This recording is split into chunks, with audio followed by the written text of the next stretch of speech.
"Get out, you poor high school dropout. You're totally out of place here." In an exclusive, members-only luxury inn, this utterly misplaced shout echoed through the halls. The voice belonged to a beautiful but ill-tempered woman, a former classmate who had been disliked since middle school. She had shown up uninvited and immediately started hurling insults at me as soon as she spotted me. Even when one of the organizers tried to intervene, she complained, saying it was a complete failure on their part to forget to invite her, souring the mood of the gathering.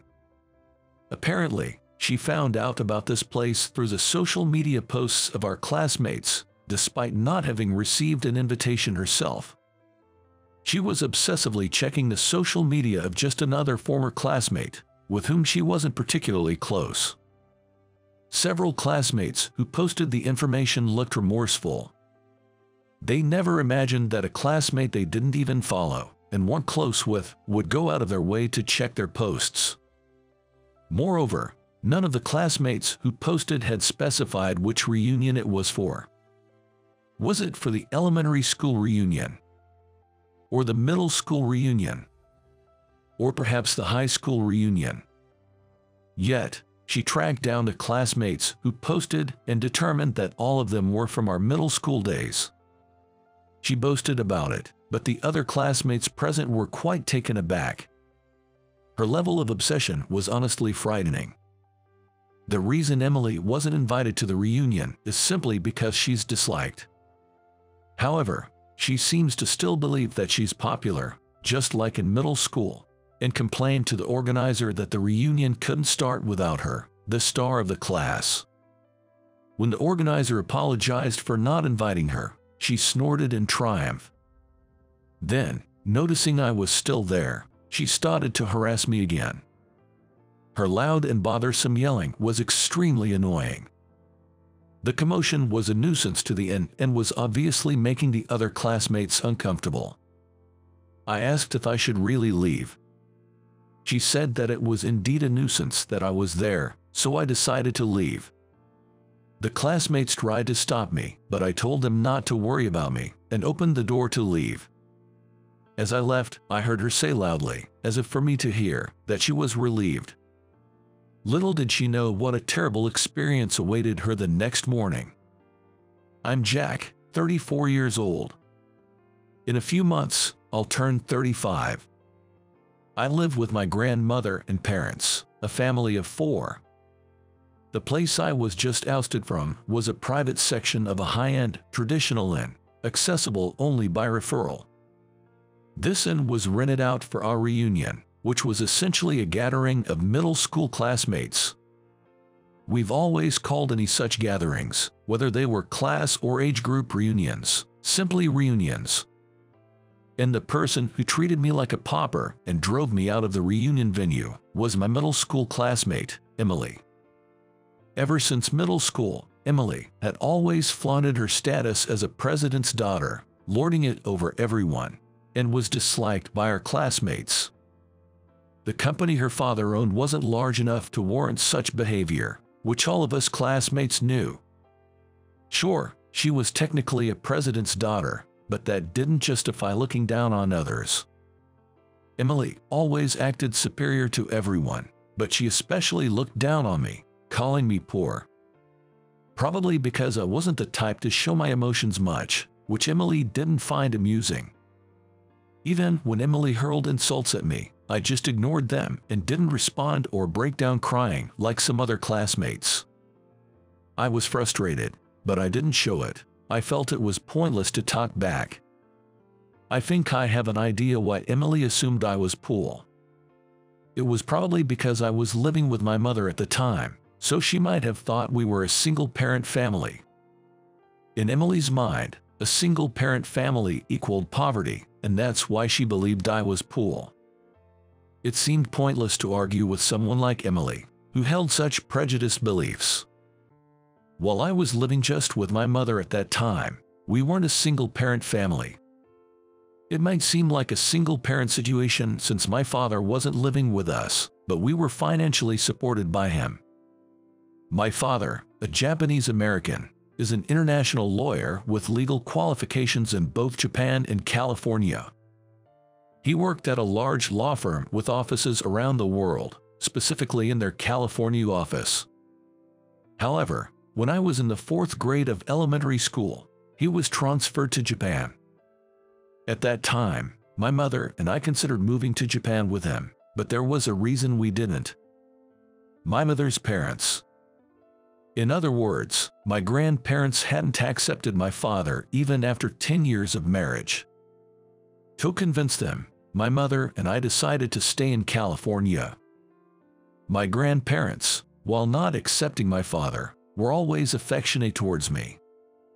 It seems my mother didn't want to take away the loving grandparents I had. So, my mother and I stayed in California, but my father would visit us for a long vacation once or twice a year. The opposition from my grandparents was apparently because my mother married immediately after graduating from university. Although my father was 6 years older than her and had more life experience, my mother had just started her career. To my grandparents, it might have seemed like my father had charmed their daughter. But, as I heard from my father, it was more my mother who had passionately pursued him. Also, my grandparents couldn't quite accept that he is not purely American, even though he was fluent in English and of American descent. They could understand it in their minds but hadn't reconciled it emotionally. Thus, my mother and I regularly visited my grandparents and helped with the family business while trying to persuade them. While helping with their business, I began to think that I wanted to do the same kind of work as my grandparents someday. I expressed this desire during the summer of my 3rd year in middle school. "Can I take over here someday?" My words surprised my grandparents and my mother. I admired my father and had said in my younger years that I wanted to be a lawyer like him, so their surprise was understandable. It's normal for childhood dreams to change, but my mother and grandparents probably thought I still aspired to be a lawyer.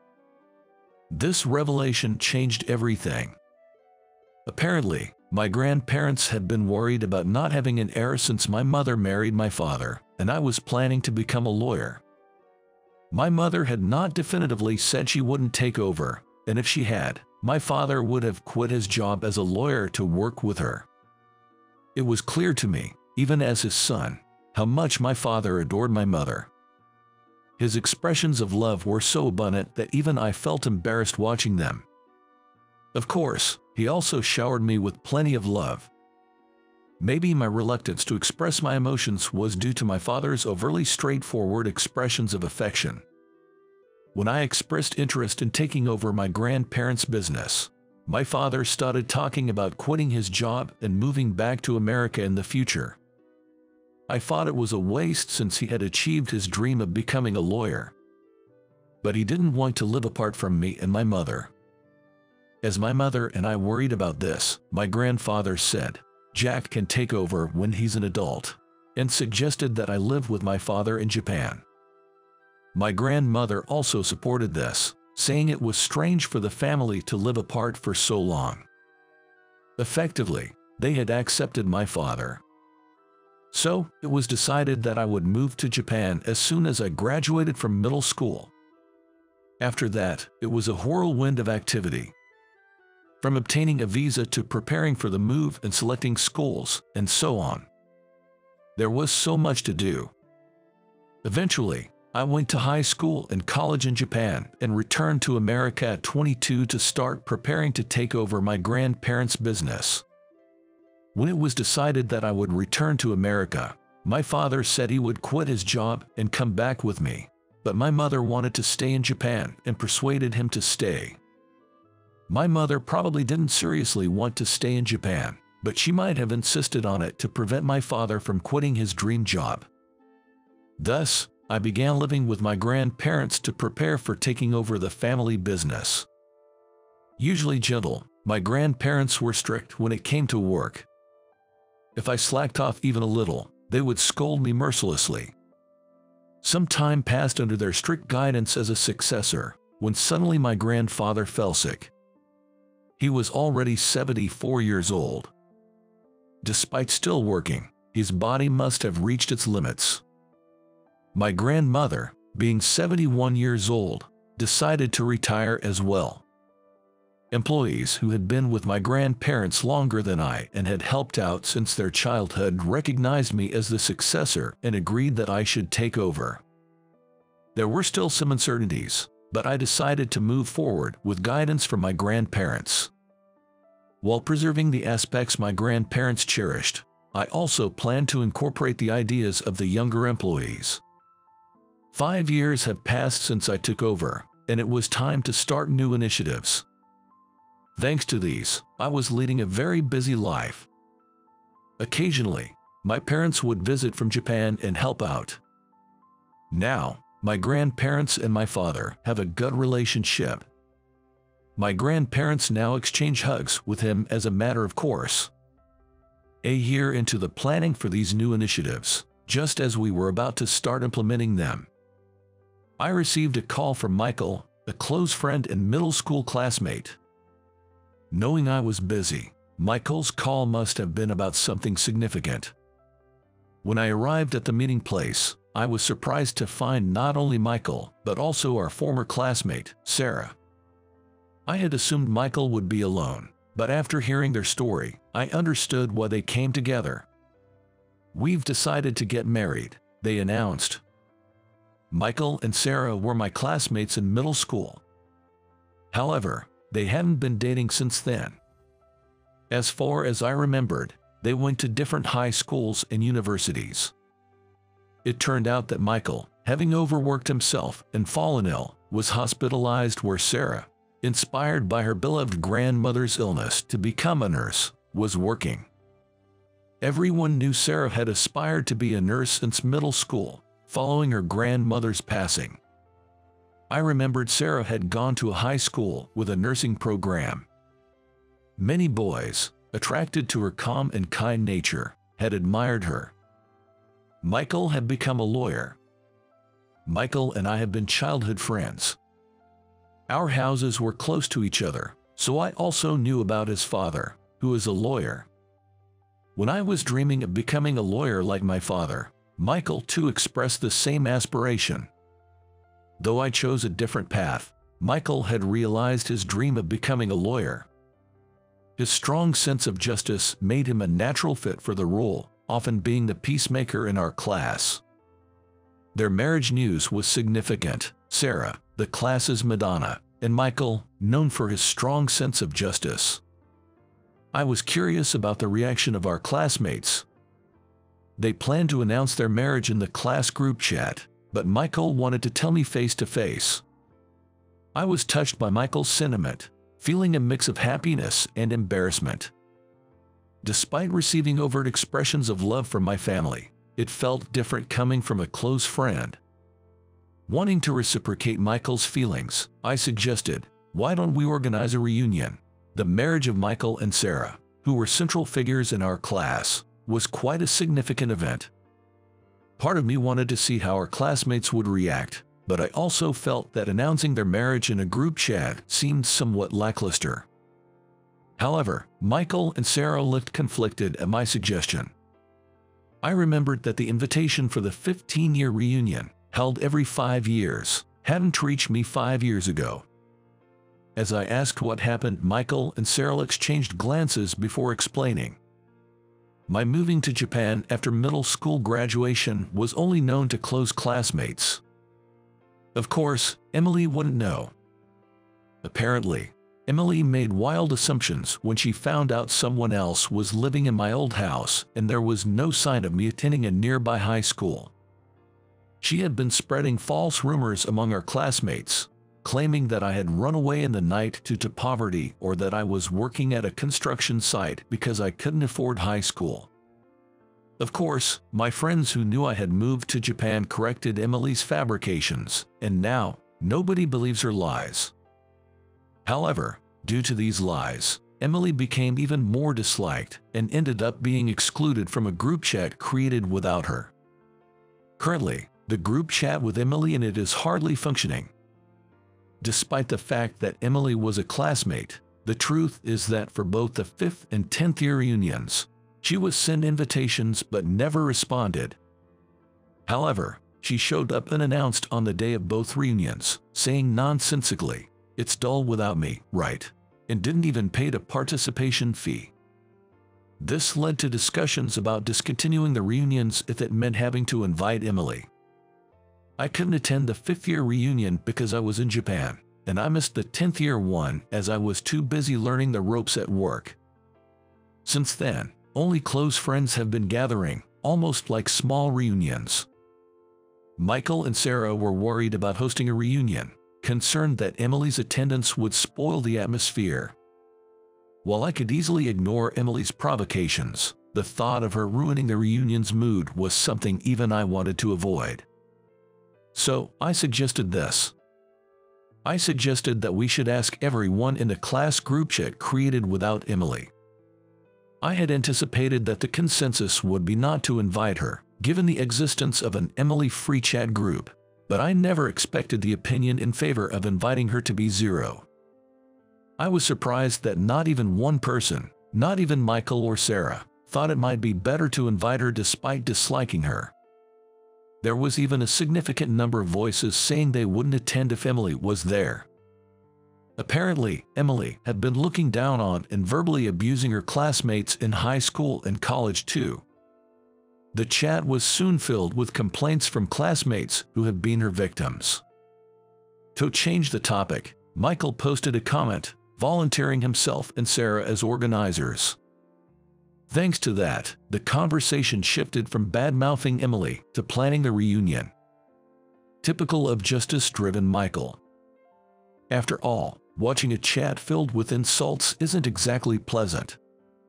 On the day of the reunion, one by one, former classmates began to gather at the venue. This time, the reunion was held in a rented private section of an exclusive, members-only luxury inn, where entry is not possible without an invitation. Seeing everyone impressed with the venue filled me with joy. As the start time approached, Michael and Sarah took the microphone for the opening address. But then, with a flushed face, Michael announced, "We're getting married." The room went silent for a moment. But soon, congratulations started flying from all around, and the venue was enveloped in a festive atmosphere.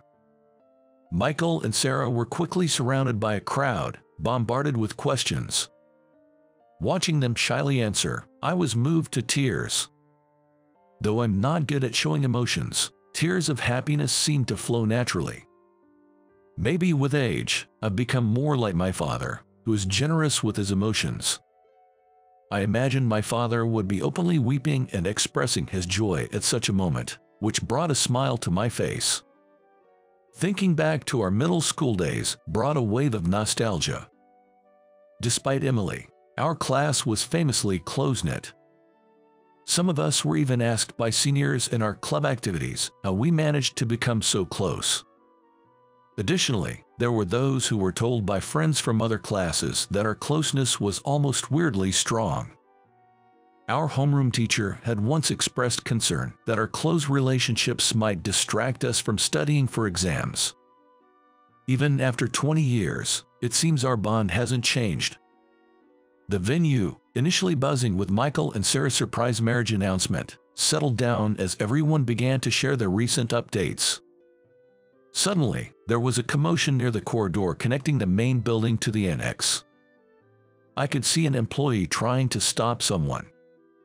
Not just me, standing near the entrance, but most of the attendees started to notice as the voices grew louder. Then, from the entrance where all eyes were now focused, Emily made her appearance. As all eyes turned towards the entrance, Emily appeared, bursting through the sliding doors and yelling, "How dare you not invite me?" Her misplaced shouts echoed through the exclusive, members-only luxury inn. Despite being over 30, Emily still being selfish, which made me sigh in disbelief. Noticing me near the entrance, she turned and shouted, "The high school dropout and poor person should just leave. You're out of place here." Emily had always been beautiful, but now her unpleasant personality was evident on her face. I know I shouldn't judge people by their appearances, but having been bothered by her since the old days, Please forgive me for thinking this way. Uninvited, yet here she was, hurling abuse. I told her, this isn't a reunion, it's an open house. This gathering was officially an open house. That's why the sign at the inn's entrance also said open house. After deciding not to invite her in the group chat, I proposed this idea to Michael and Sarah, who were concerned about not inviting one person due to their strong sense of justice and kindness. A grand open house for the newly built annex, with old friends happening to be the invitees. This provided a pretext that it was just a coincidence that the invitees were old friends. Hearing my suggestion, Michael and Sarah, who probably didn't want to deal with her anyway, quickly agreed.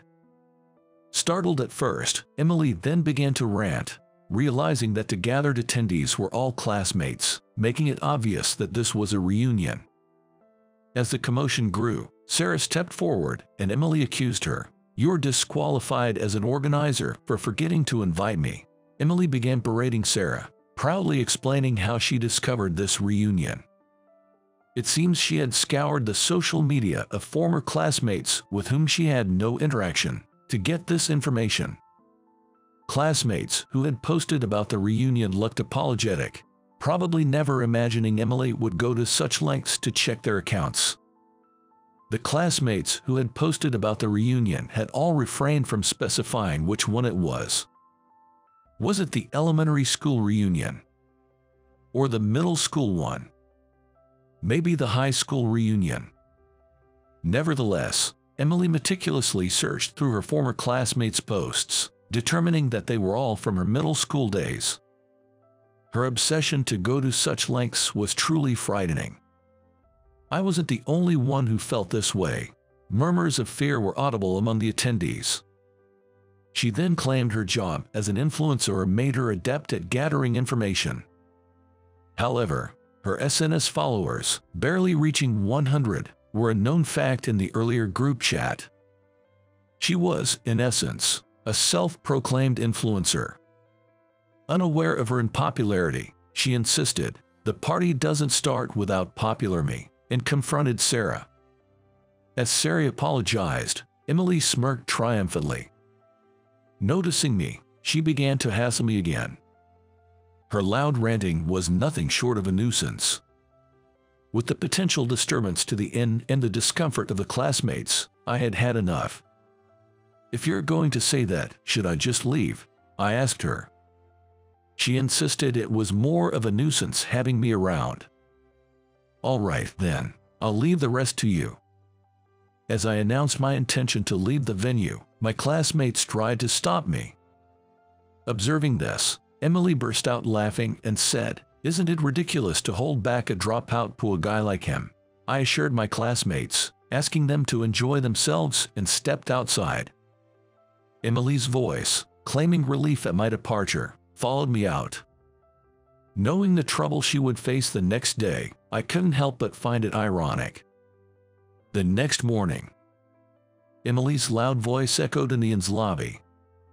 After each attendee had settled their bills, Emily, who was the last to pay, saw the bill and exclaimed in shock, "What's with this amount?" Confronted with a bill of $25,000, she was in shock. Being just a self-claimed influencer, it was a sum she couldn't afford. Accusing the inn of extortion and fraud, Sarah approached her. "You promised to take responsibility yesterday, didn't you? I learned about what happened after I left from Michael last night, after the reunion ended." Even after I had gone, Emily continued making belittling comments about our classmates. Once she found out Michael was a lawyer, she suddenly started acting overly familiar with him. Emily claims to be an unemployed influencer. Michael subtly indicated his preference for people who are self-reliant, but Emily seemed to think he was talking about her and got carried away by herself. Thinking she wouldn't understand unless he spelled it out, Michael was about to speak up when Sarah declared that he was her fiancé. However, Emily insulted Sarah, calling her plain and unattractive, and then, despite having been all over Michael just moments before, she suddenly claimed she had no interest in him. Even I, who heard about it later, was speechless. Whether it was pride or something else, I couldn't understand how someone could be so brazen after aggressively flirting with someone and then dismiss them. I'm sure the classmates who remained at the scene were just as shocked, their mouths agape. After a while, due to Emily's behavior, the reunion had to be wrapped up. Emily was still insisting it was too early to end, but no one agreed with her. Seeing Emily persistently trying to convince the guys to keep drinking, Michael finally resigned and informed the staff that it was over. Sarah, somewhat reluctantly, told Emily, who was about to leave the venue, "You'll have to take responsibility for driving Jack away." She said it with a smile. Michael, telling me this, looked a bit scared, as if foreseeing a future where he'd be completely under Sarah's thumb. I couldn't help but laugh a bit. Confused by Sarah's remark, Emily started causing a scene, demanding the manager at the front desk take responsibility. When I showed up, knowing this would happen, Emily looked visibly disgusted and said, "Still here, you poor thing. Just disappear." So when I said, "Didn't you call me here?" she was dumbfounded. In reality, I inherited this traditional inn from my grandparents and am currently running it. The annex used for the reunion was built as part of a new initiative planned since last year. In this era, just being a traditional inn isn't enough to attract customers. Hence, we plan to make the annex, which is available even to walk-ins. We're considering renting it out for weddings and corporate retreats in the future. I had planned for the reunion participants to fill out surveys as monitors, so I could consider future plans based on their feedback. I wanted to provide an appropriate venue for Michael's marriage announcement, being a close friend. However, I knew Michael would have hesitated if he knew the real reason. That's why I invited everyone under the guise of a viewing party. Emily, who refused to believe a poor dropout could run a luxury inn, was adamant even after I explained everything. So Michael chimed in, "It might be odd for me to speak about someone else's family, but I think Jack's family is probably richer than Emily's." He explained that this was my mother's family's inn and my father was an international lawyer. Emily stopped calling me poor, but she made excuses, saying she didn't agree to any payment. However, I had clearly explained to her last night that it was a viewing party. She was the one who assumed it was a reunion just because her classmates were there. Still, Emily insisted the amount was exorbitant. I had no choice but to meticulously explain the breakdown of the amount. The viewing party participants, as monitors, had a fee of $200. There was a condition that participants had to fill out a survey. Part of the purpose was for me, the proprietor, to observe the participants' genuine reactions. But since I was driven out by Emily, I couldn't see their reactions. So I decided to charge Emily the difference for 25 participants. Since the annex's room rates weren't decided yet, I used the main building's rate of $1,200 per person, minus the $200 fee, totaling $1,000 per person for 25 people. Emily, who claimed she couldn't pay such an amount, was getting what she deserved.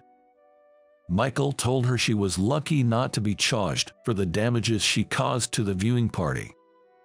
There was a condition that participants had to fill out a survey. However, Emily proposed an amount of just $100 per month for the installment plan. That's an unreasonable amount. It was a ridiculous proposal, taking years to pay off $25,000. At that moment, someone I had called arrived. Seeing this person, Emily's face turned pale and she froze. I had called Emily's father first thing in the morning, anticipating her inability to pay.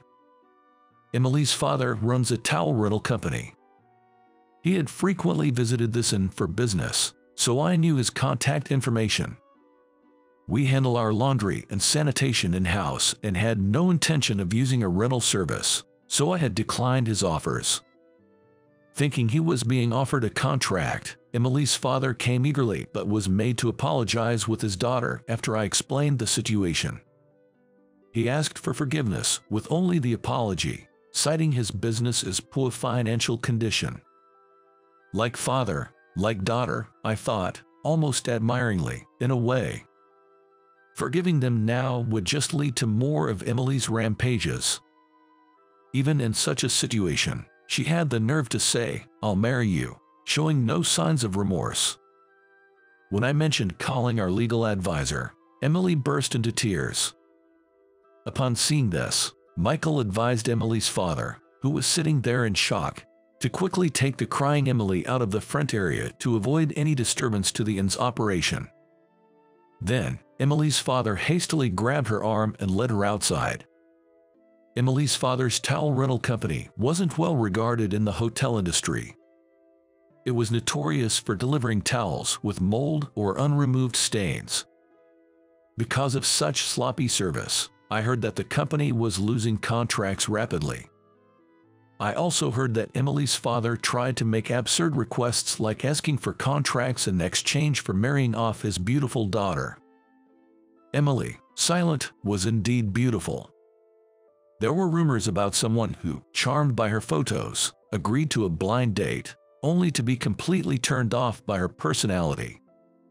Emily, learning that her father's company was facing bankruptcy, must have forced her way into the reunion, seeking a new source to leech off. Unfortunately for her, none of her classmates, who knew her personality, were interested in dating her. Afterwards, Michael handled the task of informing Emily and her father's company about the financial responsibilities for this incident. Michael has been serving as a legal advisor for the inn for the past 2 years. 2 years ago, my parents returned to America. At that time, Michael, who had always admired my father, decided to leave his office job and study under my father's guidance. My father, intending to retire upon returning to America, was persuaded by Michael's passion and decided to open his own law firm. While my father is the representative, Michael handles most of the operations. It's decided that Michael will take over the firm, with my father supporting him until he's ready to lead on his own. Nowadays, my father spends most of his time at the inn, so it won't be long before Michael becomes the head. As for Emily's payment, which she couldn't afford, my parents ended up covering it. However, the commotion she caused at the inn's front desk became known, leading to the bankruptcy of her father's company. Fed up with her husband's doting on their willful daughter, Emily's mother left the family. Emily and her father moved to a small apartment where they are living by working multiple jobs. As for me, I continue to work hard at the inn. My grandfather passed away last year, but I live happily with my parents and grandmother. The opening of the new annex, which I've been planning since last year, is finally set. The first guests will be Michael and Sarah. Michael and Sarah decided to use the annex wedding plan at our inn. We agreed to offer it at a discounted rate in exchange for using their wedding for future advertising. Even without the advertising deal, I would have been happy to provide it at a discount, but knowing Michael and Sarah, they would insist on paying the regular rate. Since Michael knows the regular rates as our legal advisor, I couldn't deceive him. So, we agreed on them modeling for us. Watching their happy moments makes me want to get married too, but I don't have anyone in mind. What about Emily?